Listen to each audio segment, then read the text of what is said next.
말씀을 드릴 텐데요. 옆에 계신 분과 이렇게 인사합니다. 예수님께 꼭 붙어 있읍시다. 이렇게 인사합시다. 예. 그렇게 하실래요? 네. 우리는 계속해서 이 주일 오후 시간에 예수를 믿는다는 것이 무엇인지 우리의 생각이 아닌 성경이 말하는 그 진실한 믿음, 그래서 그것이 우리의 신앙의 삶과 내용 속에 잘 드러나고 있는지 열매 맺고 있는지를 우리의 신앙을 확인하는 그러한 시간을 갖고 있습니다. 2주 연속 선교사님이 오셨어요. 말레이시아, 그 다음에 우리 전도사님, 라인 전도사님 중국 선교 보고를 들어서 한 3주 정도 시간이 지났는데요. 혹시 지난 시간 그 예수를 믿는다는 것에 대한 주제로 어떤 것을 들었는지 꼭 기억하시는 분 계실까요? 예. 되게 오래 지났죠? 예. 제가 말씀드리겠습니다. 예수를 믿는다는 것은 예수님 때문에 고난당하는 것이 있는 자들입니다. 기억나시죠? 고난. 더 놀라운 사실은 예수님 때문에 당하는 고난을 기쁘게 여깁니다. 억울하거나 슬픈 것이 아니라 하나님의 자녀이면 하나님의 영광을 함께 상속받기 위하여 고난도 즐거워한다는 그 말씀. 그래서 세상이 감당할 수 없는 믿음이죠. 무슨 가학적인 뭐 그런 것이 아니라 내가 고난받는 이유가 자녀이구나. 하나님 그 영광을 앞에 바라보고 즐거워하는구나. 어떠하십니까? 여러분 예수님 믿기 때문에 당하는 고난이 있으십니까? 네. 만약에 교회가 아니라면 또 목사님이 뭘 하자고 하지 않았다면 그냥 나 혼자 교회 잘 출석하고 예배만 드리면 일어나지 않을 일인데 그런 일 있죠. 아무 일도 안 하면 아무 일도 일어나지 않는다는 것처럼 괜히 무슨 일 했다가 혹 애매한 고난 당한 적이 있으십니까? 기뻐하고 즐거워하기를 축복합니다. 자녀가 아니면 그런 일이 없는 거죠. 그렇습니다. 역시 같은 맥락에서 오늘은 하나님께 속한 자들, 하나님의 자녀들은요, 하나님과 관계 속에서 말씀을 듣습니다. 잘 와닿지 않으시죠? 하나님과의 관계 속에서 말씀을 듣는다. 우리가 사실 교회를 많이 다녔지만 이런 관계라는 용어는 익숙하지 않습니다. 물론 관계도 좀 좋지 않을 수 있지만 하나님과의 올바른 관계 그냥 뭐 있어 보이는데 뭘까라는 생각이 드는 거죠. 예를 들어서 그래서 이렇게 한번 말씀을 드려봅니다. 우리가 칭의, 의롭게 됨임을 그 사실을 다룰 때 이것이 의가 기독교에서 말하는 성경이 말하는 의가 관계 개념이라는 말씀을 드린 적이 있습니다. 기억나시나요? 뭐 기억을 하시든지 못 하시든지 다시 한번 설명을 드려보겠습니다. 우리가 의롭게 된다는 것은요. 세상이 말하듯이 저 사람 의인이야. 좀 좋은 일 했어. 저렇게 많은 사람을 위해 희생했어. 의인이네. 이런 개념이 아닙니다. 우리가 뭘 해서 의인이 아니라 모든 선악의 판단자고 의의 기준 되시는 하나님께서 우리를 의롭다 인정해 주셔야 의인인 겁니다. 무슨 말씀인지 아시겠죠? 기독교가 말하는 의, 우리가 의인 되었다 하는 것은요. 우리의 행위에서 비롯된 게 아니라 모든 선악의 기준, 판단자 되신 하나님께 있습니다. 그래서 죄는요. 우리와 하나님과의 관계가 깨어짐으로 우리의 의가 깨어진 겁니다. 의롭지 못하다라는 것은 하나님과의 관계가 깨어진 것입니다. 그래서 거기에 나오는 것이 여러 가지 우리의 삶의 문제들인 거죠. 하나님과의 관계가 깨어졌기 때문에 열매로 드러나는 것이지 근본적으로 우리가 하나님과의 관계가 올바르지 못할 때 그러한 것입니다. 그래서 하나님께서 하신 일이 무엇입니까? 바로 하나님과 우리 사이에 중보자 되시는 예수 그리스도를 십자가에 내어주심으로 막혔던 담을 허무셨죠. 그러니까 우리 사이에 십자가로 다리를 놓아주셔서 하나님과 우리가 이제 담대히 하나님 보좌 앞에 나갈 수 있게 된 의의가 생긴 겁니다. 그것이 의입니다. 그러니까 우리가 뭘 잘해서가 아니라 하나님과 우리 관계를 예수 그리스도께서 새롭게 하심, 그것이 의입니다. 좀 이해가 되시죠? 자, 그러한 맥락에서 우리가 의롭게 된 것이 그런 걸 알 때 마찬가지로 하나님을 안다라는 것도 역시 내가 뭐 하나님의 이러저러함을 압니다. 내가 뭐 성경도 좀 봤고 요즘은 유튜브를 통해 하나님에 대한 지식을 좀 아는 경우도 있는데 누군가에게 주워 듣기도 하고 뭐 이렇게 듣는 것 그것도 물론 아는 거지만 성경이 말하는 알문 그런 것을 말하는 것이 아니라 바로 관계, 하나님과의 관계가 맺어져 있는가, 올바른 관계 인가가 그런 것이죠. 그래서 오늘 이 본문의 말씀에 하나님께 속한 자라는 것은 그걸 내포하고 있습니다. 다시 한번 본문 말씀 한번 읽어보겠는데요. 요한복음 8장 47절입니다. 같이 읽어봅시다. 시작. 하나님께 속한 자는 하나님의 말씀을 듣나니 너희가 듣지 아니함은 하나님께 속하지. 아멘. 우리가 오늘 읽은 이 말씀 속에서 가장 먼저 주의 깊게 보아야 할 것은 하나님께 속한 자라는 거예요. 하나님께 속한 자. 어떻습니까? 여러분 하나님께 속하셨습니까? 네, 하나님께 속하였죠. 그런데요, 예수님은 누가 하나님께 속한 자라고 여기 말씀하시나요? 네, 하나님께 속한 자는 하나님의 말씀을 듣나니, 바로 하나님의 말씀을 듣고 그 말씀에 진실로 반응하는 그가 하나님께 속한 자입니다. 그런데요, 그것이 이제 하나님께 속한 자라는 증거인데 역시 그것도 내가 말씀을 잘 들어서 속하는 게 아니라 어떤 것이 원인이냐면 하나님께 속하는 게 원인입니다. 결과가 말씀을 듣는 거고 하나님께 속하였는지 안 속하였는지가 우리 신앙생활의 관건입니다. 즉 하나님께 속한 자가 아니면 말씀을 들을 수 없다는 겁니다. 그래서 뒤에 나오죠. 하나님께 속하지 아니하였습니다. 너희가 말씀을 듣지 않는 것은 하나님께 속하지 않았기 때문이다. 이 요한복음 8장 배경에 보면요. 예수님께서 아무리 진심으로 진리의 말씀을 전해도 이 유대인들 지도자들은요. 예수님 말씀에 비아냥거리고 조롱하고 막 말꼬리를 잡아서 예수님을 잡을 그 증거만 잡는 사람들이었죠. 그래서 예수님께서 이 요한복음 8장 배경에 보면요. 하시는 말씀이 너희는 너희 아비 마귀에게서 났다. 굉장히 심한 말씀 같은데 사실은 하나님께 속하지 않으면 중간지대는 없습니다. 마귀에게 속한 거예요. 그래서 그들이 마귀에게 속하였다. 그래서 말씀을 듣지 못한다. 지금 그 말씀을 해주시는 겁니다. 이처럼 누군가가 하나님의 말씀을 진실되게 듣고 반응하고 있다면 그 까닭은 뭐라고요? 그 사람이 바로 하나님께 속하였기 때문입니다. 다시 한번 여러분께 묻겠습니다. 여러분 하나님께 속한 자입니까? 네. 대답은 줄어들지 않고 있으시네요. 자, 어쨌든 하나님 말씀을 듣는다는 것은 하나님께 속한 자라는 것인데요. 그런데 그걸 조금 더 나아가서 이 요한 사도가 요한일서에 이렇게 말해주고 있습니다. 이번엔 요한일서 4장 6절을 같이 읽겠습니다. 요한일서 4장 6절 시작. 우리는 하나님께 속하였으니 하나님을 아는 자는 우리의 말을 듣고 하나님께 속하지 아니한 자는 우리의 말을 듣지 아니하나니 진리의 영과 미혹의 영을 이로써 아느니라. 아멘. 여기에 또 하나님께 속하였다는 것과 말을 듣는다는 것 사이에 좀 뭘 하나 부각시키고 있습니까? 하나님을 아는 자 보고 계시죠? 네. 하나님을 아는 자, 하나님께 속한 자를 하나님을 아는 자라고 말합니다. 자, 반대로 뭐죠? 하나님께 속하지 않은 자는 하나님을 알지 못하는 자입니다. 즉 하나님의 말씀을 듣는다는 것은 하나님을 알기 때문에 듣는다는 거예요. 자, 그럼 여러분들에게 또다시 이렇게 한번 물어보겠습니다. 여러분들은 하나님을 아십니까?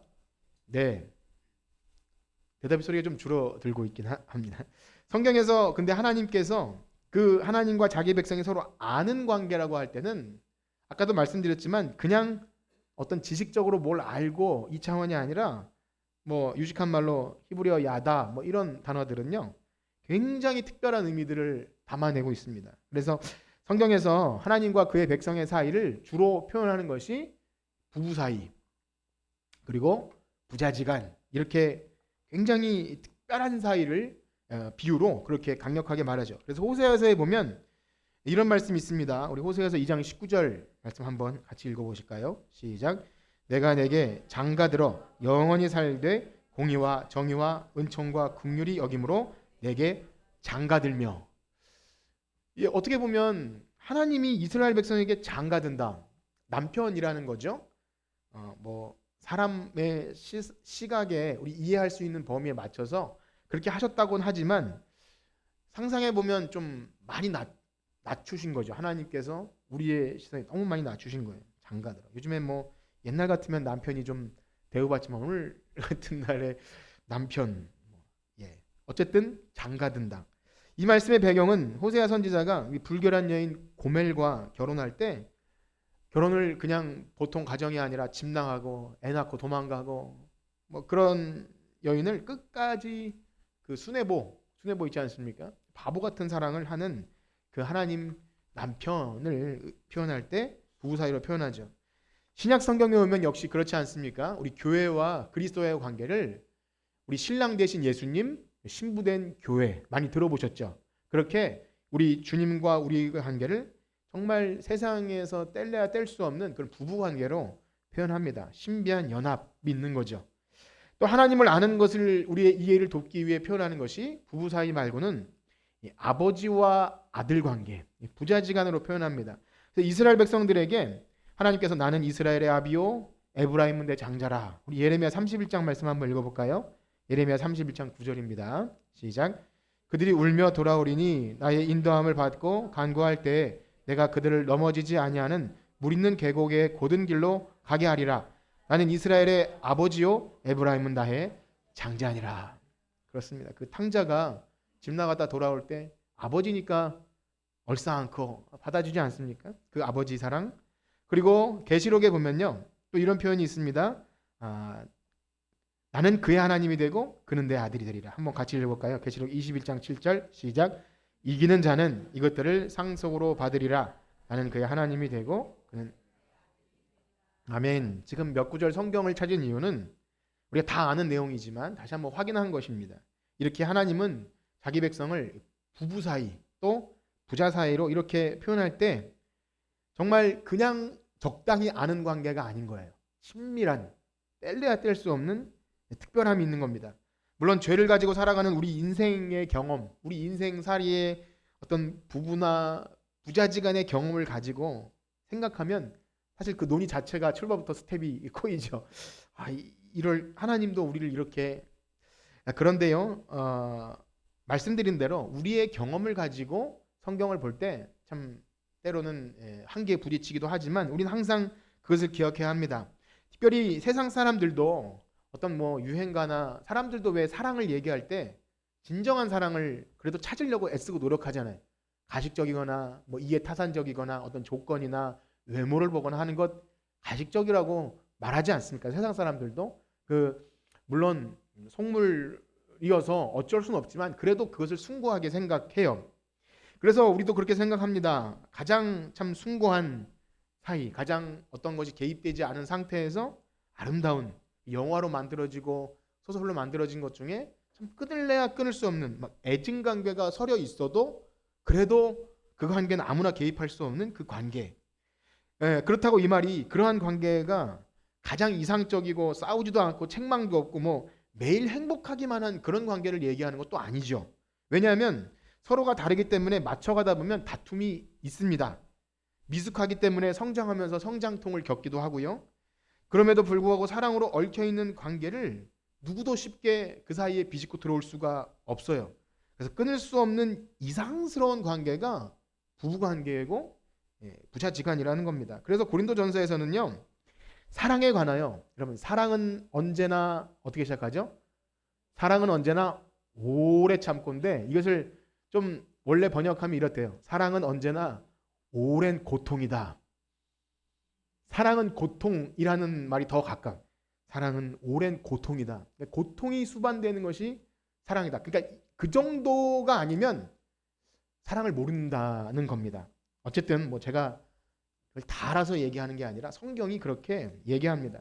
그렇습니다. 이스라엘 백성들은 출애굽하여 광야 생활하면서 바로 이러한 하나님과의 사랑 관계를 온몸으로 체험하게 되죠.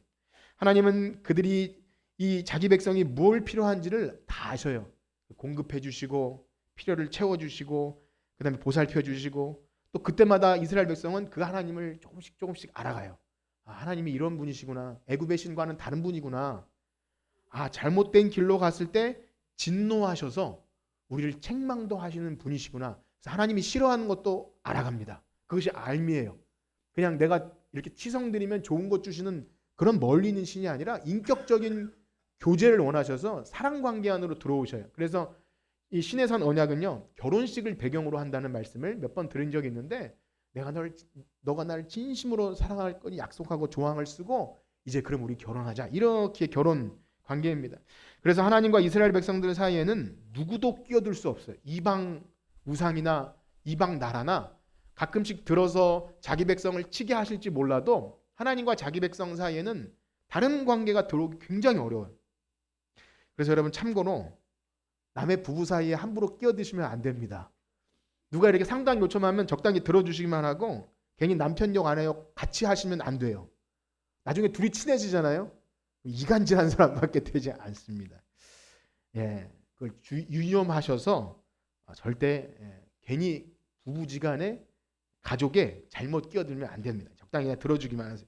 지혜이죠. 자, 그렇게 하나님과 자기 백성 사이에 누구도 끼어들 수 없다. 이건 굉장히 강조하세요. 하나님이 막 노하셔서 예레미야 보면 막 욕도 하고 저주도 퍼 부으셨다가도 내 백성이다 이렇게 하세요. 그 하나님의 사랑이 구약 성경에 막 서려 있습니다. 그런데요, 우리가 오늘날에 이 또 부부나 부모 자식 간의 관계를 가지고 하나님과의 백성 사이를 이해할 때 또 한 가지 간과하는 사실이 있는데요. 왜냐하면 성경은요, 하나님과 이스라엘 백성의 사이를 안다고 할 때 이 관계가 사랑과 존경의 관계임을 강조합니다. 그러니까 오늘날 우리들이 생각하는 친밀한 부부 사이는 막 친구 같고 좀 막말할 수 있고 좀 그런 게 있지 않습니까? 뭐 좋습니다. 그런데 사랑과 존경과 예의와 정절이 있는 관계가 부부 관계이고요. 그래서 무엇보다 하나님의 사랑은 어떤 잘못된 집착이나 편애가 아닙니다. 사랑을 가장해서 자녀에게나 부부지간에도 내 욕망을 투영해서 그것을 이루려고 하는 욕망들이 우리에게 있잖아요. 내 명예, 네가 잘 돼야 내가 어디서 명예를 얻는다. 하나님은 그런 사랑을 하신 것이 아니거든요. 근데 인간의 사랑 관계에 잘못된 것이 있어서 하나님도 그런 사랑을 하실 거라고 우리가 착각하게 됩니다. 그래서 하나님을 잘 모르는 거죠. 그래서 사실 우리 신자들의 부부 사이나 부모 자식 간에는 이런 하나님께서 원하시는 사랑과 존경과 신실함과 또 불의를 보며 참지 않는 이런 끝까지 인내하는 하나님의 사랑이 있어야 합니다. 물론 이 땅에서 완벽하지 못할지 몰라도 우리가 참된 신자라면 이 말씀을 보면서 이것을 어떻게든 가정 안에서 이루어가는 것은 우리의 숙제입니다. 또한 우리 자녀들이 또 세상 사람들이 우리를 통해서 하나님을 알게 돼요. 보이지 않는 하나님을 자기 자녀들이 어떻게 함을 통해서 오전에도 그런 말씀을 드렸죠. 우리들의 선한 행실을 보고 사람들이 하나님 아버지께 영광을 돌린다. 그래서 우리들의 사랑, 세상 사람과 같지 않은 세속적이지 않은 세상의 정욕과 안목의 정욕과 이생의 자랑이 아닌 하나님의 사랑을 닮아갈 수 있을까? 그것은 여러분의 기도 제목이 되시길 축복합니다. 정말 하나님의 영광을 돌리는 거죠. 그렇습니다. 이렇게 말씀드리는 배경은 뭐죠? 하나님을 안다고 할 때 이 사랑 관계 안에 내가 들어있는가를 알아야 안다고 할 수 있는 겁니다. 다시 한번 물어볼까요? 여러분 하나님을 아십니까? 네. 다시 한번 대답해 보세요. 하나님을 아십니까?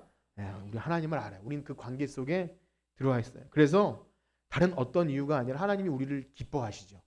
우리가 뭘 잘해서 충성 봉사해서가 아니라 우리 존재 자체를 기뻐하세요. 그게 진짜 사랑이거든요. 스바냐서 같은 데 말씀 보면 너희 하나님 여호와가 너의 가운데 계시니 그는 너에게 구원을 베푸실 전능자라. 그가 너를 인하여 기뻐하시며 뭐라고 하죠? 기쁨을 이기지 못하시며 그냥 너가 거기 있음으로 말미암아 그냥 기뻐하신대요. 그럼 우리는 즐거이 부르며 찬송하는 것이 하나님과 우리의 사랑 관계예요. 다른 어떤 것이 개입할 수 없는. 그렇습니다. 자기 백성을 향한 그 기쁨을 이기지 못하는 사랑. 이처럼 성경은요, 하나님을 우리가 안다라고 말할 때 우리가 그것을 우리의 삶을 통해 하나님을 느끼고 경험하고 뗄래야 뗄 수 없는 그 관계 속에 있을 때 오늘 본문에 하나님께 속한 자라는 말을 들을 수 있고요. 그걸 염두에 두어야 합니다. 만약 이 하나님께 속하였다는 말을 우리가 요한복음 8장에서 볼 때 이것을 모르면 그냥 어디 소속된 어떤 회원 명부에 올라 있는 정도의 또 하나님을 우리가 사도신경이나 이런 걸 좀 배워서 아는 정도라면 이 말씀을 오해하기가 쉽습니다. 그렇습니다. 지금까지 말씀드린 이 하나님과 자기 백성 사이에 맺어진 관계 그러한 맥락에서요. 하나님의 말씀을 듣는 것도 마찬가지입니다. 단지 행위의 문제가 아닙니다. 그냥 이렇게 설교를 듣듯이 앉아서 듣는 것이면 내가 들었다. 저는 하나님 말씀을 들어요 할 수 없는 겁니다. 만약 이 관계가 제대로 형성되지 않았다면 듣기는 들어도 제대로 반응할 수 없습니다. 하나님과의 올바른 관계 속에서 하나님께 속한 관계 속에서 듣지 않으면 듣기는 들어도 올바로 반응할 수 없습니다. 그래서 구약 시대에 하나님께서 선지자를 보내셔서 이렇게 말씀하시죠. 우리 예레미야 4장 4절인데요. 다 같이 한번 읽겠습니다. 시작. 유대인과 예루살렘 주민들아, 너희는 스스로 할례를 행하여 너희 마음 가죽을 베고 나 여호와께 속하라. 그리하지 아니하면 너희 악행으로 말미암아 나의 분노가 불같이 일어나 사르리니. 아멘. 여기 보면 나 여호와께 속하라 그렇게 말씀하세요. 아니, 이스라엘 백성은 하나님께 속한 백성 아닙니까? 율법이 있고 성전이 있고 아브라함의 자손입니다. 그들은 예배를 드려요. 제사를 드립니다. 양을 잡아 제사를 드려요. 그런데 하나님께서 왜 이렇게 속하라고 말씀하시죠? 껍데기만 나와 있는 거예요. 관계가 바르지 못한 상태에서 제사를 아무리 수양에 기름을 드려봐라 내가 그것을 받냐, 마당만 밟을 뿐이라 했던 말씀이 바로 이것입니다. 안다고 했지만 사실 아는 것이 아니죠. 겉모양은 어떻게 종교적 형식을 취할 수 있을지 몰라도 마음은 내게서 멀도다. 그러므로 하나님께 속하였다는 것은요, 외형적으로 교회당에 나와 앉아서 내가 설교를 이번 주에 들었습니다 라는 것으로 충분하지 않다는 겁니다. 무엇입니까? 하나님과 특별한 관계 속에서 하나님께 마음을 쏟습니다. 마음을 다해 하나님을 사랑하고 기뻐하고 존경하는 가운데 무엇을 말씀하시든지 제가 듣겠습니다. 이러한 자세가 있는 거예요. 그래서 오늘 본문으로 돌아가서 하나님께 속한 자가 하나님의 말씀을 듣는다라고 하는 것은 단순히 귀로 그 소리를 듣는 것을 의미하지 않는다는 것이죠.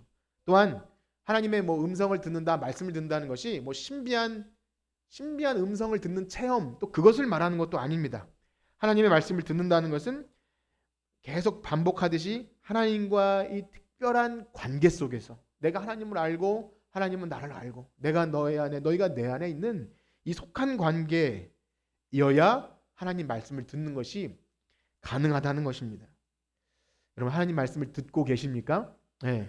우리가 이것을 좀 더 쉽게 이해하기 위해서 우리 일상에서 일어나는 일들 중에 이러한 특별한 관계, 아주 특별한 것은 아니라 할지라도 관계가 있는 사람의 말과 별로 관계가 없는 사람의 말에 우리가 반응하는 것은 완전히 다르지 않습니까? 예를 들어서 우리가 되게 잘 아는 사람이 우리에게 뭘 부탁해서 내가 어떤 말이나 반응하는 것과 지나가는 사람, 처음 보는 사람이 우리에게 뭘 부탁하는 것과는 반응이 완전히 다르죠. 그 사람의 요구 조건을 들어주냐 안 들어주냐의 차원이 아니라 근본적인 필요를 알지 않습니까? 왜 이것을 나에게 요청할지를 알고, 그 다음에 더 필요한 것이 뭔지도 알고, 그 다음에 이 말의 그 배경에 깔린 것도 알죠. 그러나 지나가는 사람이 급하게 버스 지나가는 사람이 요구해도 알겠네요. 내가 지금 어디 갔는데 차비가 없습니다. 요구할 때 우리는 알죠. 삥 뚫고 있다는 걸 알고, 또 분명히 굉장히 급하게 전화를 빌려달라고 하는 사람도 있고 있지만 들어줄 수는 있지만 들을 때 기뻐서 하진 않죠. 기뻐서 하시는 분들에겐 그럴 수 있지만 그렇다는 겁니다. 관계가 있는 사람과 없는 사람과의 어떤 반응은 완전히 다릅니다. 또 지금 원래 사랑해야 되는 사람, 친밀한 부부 관계나 그 관계가 서먹서먹한데도 마치 그러지 않은 척 밥 먹자, 밥 줘 라고 말하면 좋게 말이 나옵니까? 네. 옛날 그 개그 프로에 보면 밥 묵자 있지 않습니까? 밥 묵자. 그러면 신봉선 씨가 어떻게 반응하죠?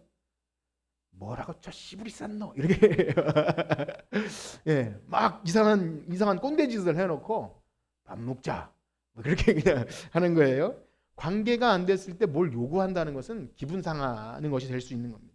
마찬가지로 예레미야 말씀 보면 시드기야 유다의 마지막 왕이 발등에 불이 떨어지니까 바벨론 쳐들어왔을 때 예레미야에게 기도 요청했던 사건 기억하십니까? 그동안 하나님의 말씀을 경외하지도 않고 자기 멋대로 살다가 우리 하나님께 기도 좀 해달라고, 바벨론이 쳐들어왔는데 우리 민족 좀 살려달라고. 하나님이 그 기도에 어떻게 반응하시죠? 거절하십니다. 거절하세요. 왜 그렇습니까? 하나님을 경외하지도 않고 하나님을 기뻐하지도 않으면서도 그렇게 구하는 것을 하나님이 싫어하셔요. 외형상 하나님을 안다고 말하고 소속되어 있다고 할 수 있을지 몰라도, 그리고 또 때로는 기도도 할 수 있습니다. 내가 원하는 것을 말할 수 있어요. 그런데 하나님을 알지도 못하고 하나님이 나에게 뭘 원하시는지도 별로 신경도 안 쓰고 내가 원하는 것만 주구장창 얘기하는 것을 기독교의 기도라고 말하지 않습니다. 그렇습니다. 이스라엘 백성처럼 실제적으로 하나님께 마음은 없으면서 그게 하나님과 관계가 깨어진 상태에서는 말씀을 들을 수도 없습니다. 왜냐하면 예레미야 말씀 다 보면 내가 너희를 계속해서 선지자를 보내도 듣지 아니하였다. 이따가 한번 그 말씀 읽을 텐데요. 그러면 그러한 들음은 어떻게 됩니까? 선지자를 통해 들려졌어요. 분명히 귀로는 들었습니다. 사람의 종교적 성향에 따라서 여러 가지 반응을 보일 수 있겠지만 어떤 사람은 부담을 갖고 들어요. 듣다가 쌓이고 쌓여서 거부 반응이 일어나고 싫어합니다. 교회에서 무언가를 어떤 헌신이나 어떤 것을 이게 요구가 있을 때 굉장히 부담스럽게 듣고 싫어하고 막 이렇게 억지로 율법적으로 되고요. 반대로요. 이거를 그냥 어떤 행위의 요구로 받아들였을 때 율법주의자가 돼요. 내가 이것을 함으로써 내가 이제 어떤 의무를 다했고 나는 의로운 사람이라고 착각하게 되는 거예요. 교회의 요구나 하나님의 요구는 결코 그러한 것이 아닙니다. 올바른 관계 안에 있지 않으면 율법을 하나님의 말씀을 사랑의 언어가 아니라 십자가 나를 올가매는 너무 힘든 것으로 받아들인다는 거예요. 여러분 어떠하십니까? 사랑하는 관계 속에서 그 힘들고 듣기가 지겨워진다는 것은 관계가 깨어졌다는 것이죠. 그렇습니다. 듣고 행해도 그런 율법주의자 같은 마음을 갖고 있을 때 하나님의 말씀을 어떻게든 해내도 그것은 위선적이 될 수밖에 없고 마음을 당하지 않았기 때문에 자기 공로가 됩니다. 내가 뭔가를 했다고. 그렇습니다. 그러나 진정 하나님을 알고 그분과의 사랑 관계 속에서 말씀을 듣는 사람은 어떠합니까? 무슨 말씀을 들어도 기꺼운 마음으로 기쁘게 반응합니다. 때로는 그 말씀이 내 마음을 좀 불편하게 해도 찔리는 말씀이라 할지라도 하나님이 말씀하셨기에 진실되게 반응하고요.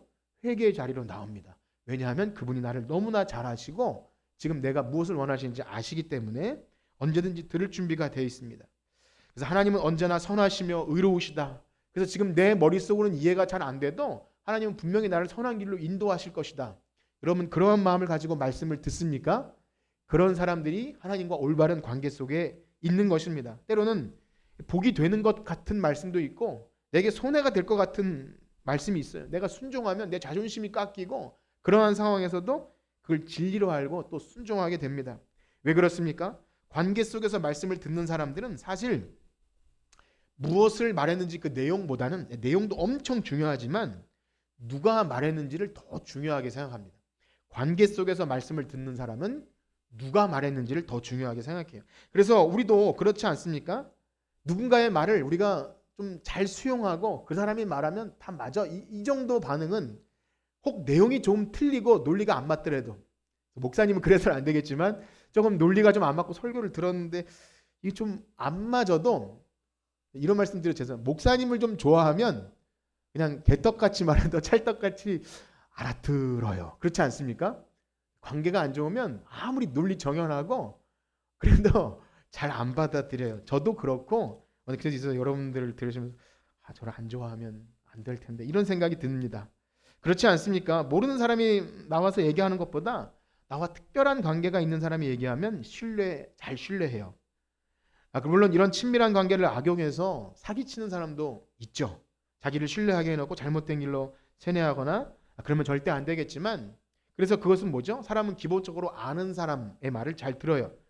또 이것을 좀 악용하는 것 중에 세상에서도요. 그 어떤 사람이 뭘 발언을 하면 그 발언이 맞아도 그걸 이렇게 억누르기 위해 어떻게 하냐면 그 메신저를 공격해요. 저 사람 전에 과거에 이런 범죄 경력이 있고 그런 식으로 이랬고 저랬고 해서 말한 내용과는 상관없이 그 내용 자체가 사라져 버리기도 합니다.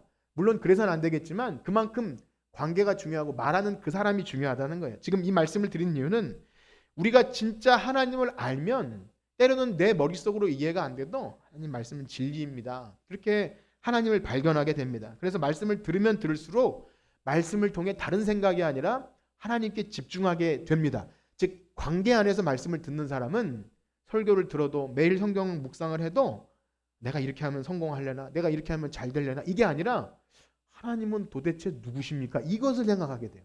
나에게 오늘도 말씀하시는 하나님이 도대체 누구시길래 내 삶을 이렇게 간섭하시나요? 그때는 그런 걸 느끼지 않나요? 그냥 가만히 내버리면 그냥 나태하고 그럴 때마다 말씀을 통해서 저를 깨달음을 주시면 하나님이 누구시길래 이렇게 우연스럽게 지나갈 만한 새벽 설교나 이런 걸 통해서 굉장히 치밀하게 계획하셔요. 그래서 하나님 대단하시다. 그렇게 오라 깊도다 하나님의 지혜와 지식에 풍성하며 여러분 그렇게 되지 않습니까? 네. 매일 성경하거나 이렇게 카톡을 통해서 들으시거나 할 때 인간은 좀 뒤로 감추고 하나님께서 뭘 말씀하시는가를 들어야 합니다. 그렇습니다. 그렇지 못할 때 하나님 말씀을 귀찮게 여기고 하나님을 존경하고 경외하지 않으면 뭘 들어도 귀찮게 여겨요. 그래서 예레미야 29장 19절을 보면 하나님 또 이렇게 말씀하시죠. 29장 19절 말씀 보실까요?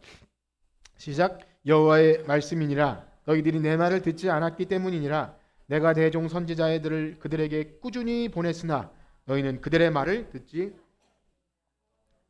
아멘. 여기서 반복하는 말씀이 내 말을 듣지 않았기 때문이라. 내 말을 듣지 않았다. 말씀드린 대로 듣지 않았다. 듣긴 들었어요. 선지자를 계속 보냈거든요. 귀로는 들렸어요. 듣지 않았다는 말은 뭐죠? 하나님께 속하지 않았다는 겁니다. 하나님께 속하지 않은 자는 귀로는 들어도 그 말씀에 올바로 반응할 수 없습니다. 설교를 들어도 아무리 간절히 바라고 원하기는 여러분들에게 이러한 것들을 좀 했으면 좋겠습니다 라고 말해도 전혀 움직이지 않는다는 거예요. 그리고 하나님께 속하여 말씀을 듣는다는 것은 하나님이 누구신지 알아서 우리의 마음으로 나를 사랑하신 하나님이 나에게 이렇게 요구하시는구나 관계 안에서 말씀을 듣습니다. 그러므로 예수를 믿는다는 것은 아무 근거나 내용도 없이 내가 열심히 종교 생활하면 복받고 그러한 종류로 생각하지 않기를 축복합니다. 예수를 믿는다는 것에는 분명한 뿌리가 있어요. 내용이 있고 그것을 분명히 할 때 생기와 기쁨과 능력이 있습니다. 그 뿌리는 무엇입니까? 하나님과 관계가 되어 있는 거예요. 시냇가에 심은 나무가 뿌리를 그 물가에 두고 하나님으로부터 양분을 받아야 무더운 여름에도 잎사귀가 마르지 않고 시절을 쫓아 열매를 맺듯이 하나님과 관계가 묶여 있어야 열매를 맺어요. 포도나무 비유처럼 가지가 나무에 붙어 있어야 열매를 맺는 거예요. 그 포도나무 비유의 중요한 것은 우리가 그 주일학교 아이들처럼 열심히 출석하고 요절 외워서 내가 열매 맺는 게 아니라 그것은요 주님께 붙어 있는 자가 그렇게 하는 거예요. 오늘 말씀처럼 속한 자만 말씀을 듣는다라는 겁니다. 내가 잘해서 속하거나 가지에 붙어 있는 것이 아니라 우리가 믿는 이 복음이 내가 행한 의가 아니라 예수 그리스도를 믿는 믿음 안에 있는가를 보는 겁니다. 그렇습니다. 예수님을 믿고 하나님 말씀에 반응하는 것은 우리의 힘으로 뭘 이루는 것이 아닙니다. 하나님과의 친밀한 관계에 묶여 있을 때 하나님 그 관계를 통해서 놀랍게 역사하셔요. 우리가 교회 안에서도요. 지체들 안에 온전한 연합이 있을 때 굉장한 역사를 이루시는 거예요. 만약에 분열되고 마음이 갈라지고 그러면 하나님께서 일하실 수가 없는 거죠.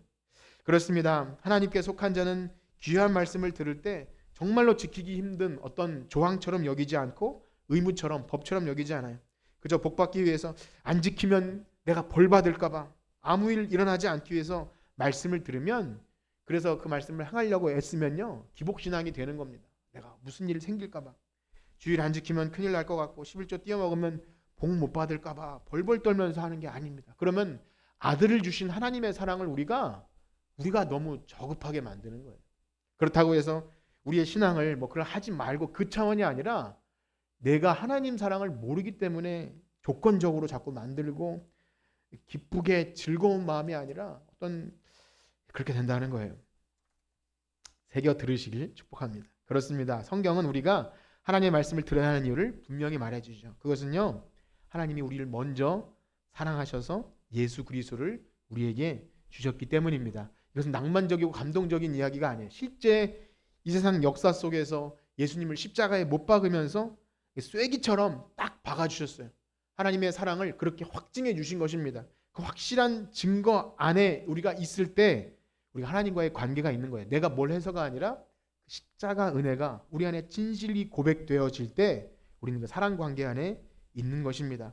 그렇습니다. 우리가 하나님을 말씀을 듣는 것을 여러분 막연하게 생각하지 마십시오. 뭐 어떤 음성이 들리거나 혹은 뭐 이렇게 어느 날 어떤 것이 굉장히 은혜가 돼서 이것은 내가 붙들고서 이렇게 해야겠다. 이러한 좀 약간 주술적인 차원이 아니라 때로는 아프고 찔리는 말씀, 딱딱하고 어떤 좀 그런 것도 감사함으로 듣는 것. 때로는 참 그 말씀에 순종하기 어려운 것조차 듣는 것은요.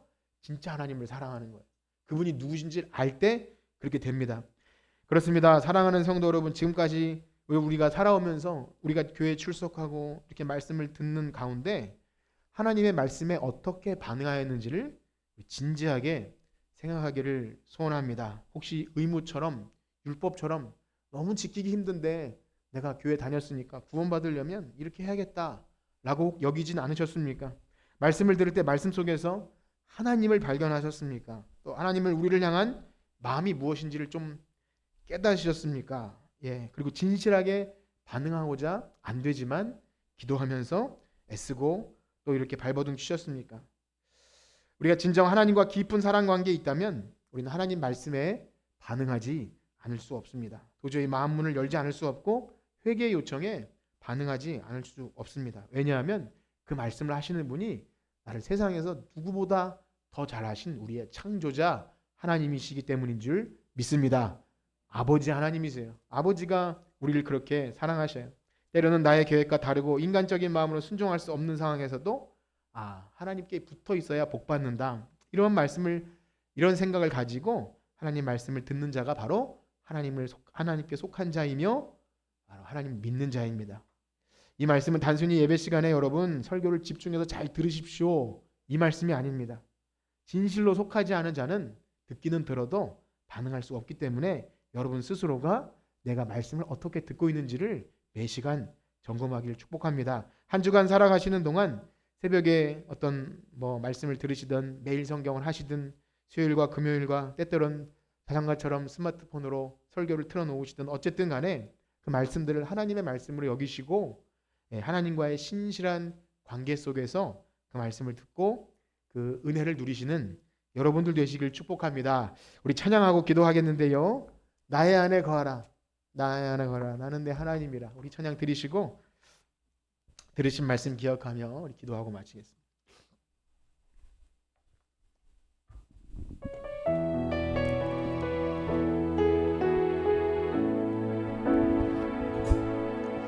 나의 안에 거하라. 나는 내 하나님이니 모든 환난 가운데 너를 지키는 자. 두려워하지 말라. 내가 널 도와주리니 놀라지 말라. 내 손 잡아주리라. 내가 너를 지명하여 불렀나니 내가 너를 지명하여 불렀나니 너는 내 것이라. 내 것이라. 내 것이라. 너의 하나님이라. 내가 너를 고배롭고 존귀하게 여기노라. 너를 사랑하니 다시 한번 고백합니다. 나의 안에 나의 안에 거하라. 나는 내 하나님이니 모든 환난 가운데 너를 지키는 자. 두려워하지 말라. 두려워하지 말라. 내가 널 도와주리니 놀라지 말라. 놀라지 말라. 내 손 잡아주리라. 내가 너를 지명하여 내가 너를 지명하여 불렀나니 너는 내 것이라. 내 것이라. 너의 하나님이라. 내가 너를 고배롭고 존귀하게 여기노라. 너를 사랑하는 내 여호와. 들으신 말씀 가지고 기도합니다. 하나님은 우리를 너무나 사랑하셔서 사실 우리가 하나님을 떠날 수 있는 자유도 주셨습니다. 자발적으로 하나님을 사랑하기 원하시지 율법에 매여서 복 받으려고 그렇게 세상 이방 우상 섬기듯이 그렇게 하기를 원치 않으십니다. 그래서 하나님의 말씀을 들을 때 진짜 나를 사랑하신 하나님의 말씀을 기억하고 하나님께 속하여서 주님, 제가 나에게 좋은 것을 주신 하나님을 믿고 그 하나님의 말씀대로 매일 순종하며 살아가겠습니다. 우리 이러한 마음 가지고 다 같이 기도합니다. 하나님 아버지 감사합니다. 우리를 사랑하셔서 아들을 주시고 나의 안에 거하라.